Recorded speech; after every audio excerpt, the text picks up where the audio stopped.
D'ailleurs, on commence avec toi, Samuel, avec Range Rover. Ouais, Land Rover, Range Rover SV Long Wheelbase, donc une version allongée.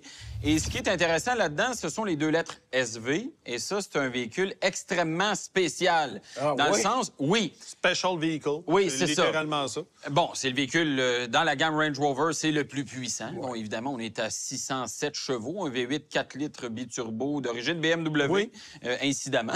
On revient à ses anciens amours du côté de chez Land Rover. C'est quand même drôle. Boîte automatique à 8 rapports d'origine ZF. Bon, rouage intégral, les modes de conduite, en veux-tu, en v'là, il y en a à douzaine. Et ce qui est surtout intéressant de ce véhicule-là, c'est l'aménagement à bord du véhicule parce que on a mis vraiment l'accent sur le craftsmanship, là, je sais pas comment dire ça en français. L'artisanat. L'artisanat, si on veut. Ce véhicule-là est travaillé partout. La voûte de toit est en cuir.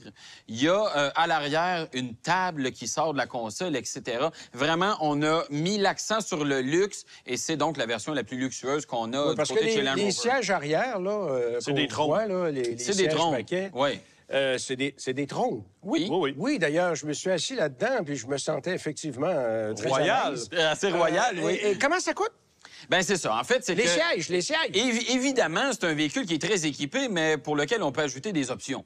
Et cette option de siège arrière coûte 25 900 quelques, tout près de 26 000 Oui, mais tu as la moitié d'une cuisine avec ça, quand même. À peu près, parce que, bon, il y a des verres. Ça n'a pas de bon sens. Ça. Ce sont des sièges massants, chauffants, climatisés, tout ce que tu voudras. Mais il faut quand même mettre en perspective. C'est un peu dans en fait, si c'est un VUS limousine au même titre que la classe S Maybach va offrir des frigidaires comme ça. Très certainement. Et regarde la compétition. Tu sais, Rolls-Royce est là, ils en vendent à pleine porte. Bentley est là, ils en vendent à pleine porte. Puis Range Rover, ça a toujours été le roi des VUS.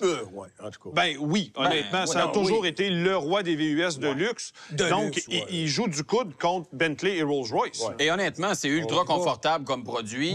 C'est ultra puissant, c'est très doux sur la route, facile à conduire. Super économe.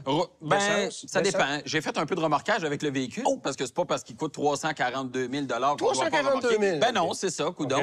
Et ça monte un peu la consommation. J'étais juste à 14 litres au 100. C'est pas si pire. 13,9, 14. Tant qu'on pollue, on y va. Je suis que l'acheteur typique de ça. Non, mais il devrait maintenant, parce que c'est pas les paiements qui le dérangent. Ce que je trouve un peu déplorable, c'est qu'il n'y a pas d'hybridation.